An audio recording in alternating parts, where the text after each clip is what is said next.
আসসালামু আলাইকুম রহমতুল্লাহ। মুক্তিযোদ্ধা পরিবারের উপরে হামলা, মুক্তিযোদ্ধা সংসদ কিশোরগঞ্জ, মুক্তিযোদ্ধা সংসদ ভাঙচুর করে মিসমার করে দিচ্ছে।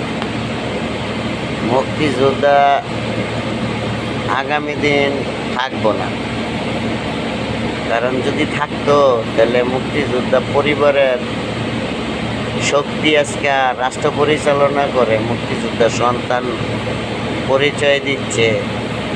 আবার মুক্তিযোদ্ধা মন্ত্রণালয়ে ইশাক সাহেব ঢাকা প্রতিমন্ত্রী, তো ওনারা কি চোখে দেখে না? ওনারা প্রশাসন দিয়ে এই সন্ত্রাসী যে দলেরই হোক তাদেরকে তো রাইতে রাইতে অ্যারেস্ট করা উচিত ছিল। এটি পারবেন না, এটি ওই ধরনের শ্রেণীর ব্যক্তি এই মন্ত্রী সভায় মন্ত্রণালয়ে বসতে হইবে। যারা দেশপ্রেমী তারা বসতে হবে, মুক্তিযুদ্ধের প্রেমিক যারা মুক্তিযোদ্ধাদেরকে ভালোবাসতে জানে তারা বসতে হইব। নিজের পকেট গরম করার লাগে যারা বসছেন, ওই যে ফারুকি আজমের মতন অনেকেই অনেক চিন্তা ভাবনা, মুক্তিযোদ্ধা শেষ দিয়ে দিব, এটা সত্য। লাল মুক্তিযোদ্ধারা তোমরা না বাধ্য হয়ে থাকো, বিভিন্ন বাবার অনুসারণী হও। আমিও মুক্তিযোদ্ধার সন্তান, বুঝবা, আগামী দিন বুঝবা। তোমগ চোয়াইব, কলাটা আছে না, কলাটা মুখের ভিতরে দিয়া চোয়াইয়া পরে তোমাদেরকে এই বাংলার মাটির থেকে বিতাড়িত করব।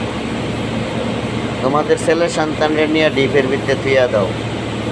বহুতবার ডাকছি, বহুতবার কইতাছি, তোমরা আসো, সংঘবদ্ধ হও, একত্র হও। মুক্তিযোদ্ধার সহ সন্তানরা যার যার অবস্থান থেকে একসাথে হও। তোমরা একসাথে না হইয়া তোমরা মানে যার যার মোস্তানি চুদাইতেছ, টাকা তো পাও, এখানে টাকা খালি মুখ দিয়া পয়রা দিব। আমরা আঙ্গুলদা চুয়াইব, দেখবা সামনে কি পরিস্থিতি যে হয়। আর মুক্তিযোদ্ধা সংসদে মুক্তিযোদ্ধা ইশাক প্রতিমন্ত্রী মুক্তিযোদ্ধার সন্তান, সরকার মুক্তিযোদ্ধার সন্তান, এত আশা। আমি আমার অবস্থান তো একটা কথাই বলে দিলাম, একমাত্র ঠিকানা বঙ্গবন্ধু। মুক্তিযোদ্ধাদেরকে একমাত্র নিরাপত্তা দেওয়ার একটা ব্যক্তি ছিল শেখ হাসিনা, মাননীয় প্রধানমন্ত্রী শেখ হাসিনা। কথাটা মনে রাখেন। এছাড়া আর কেউ মুক্তিযোদ্ধাদেরকে ভালোবাসে। আর একটা জায়গা শুধু, যে জায়গাটা হচ্ছে বঙ্গবন্ধু।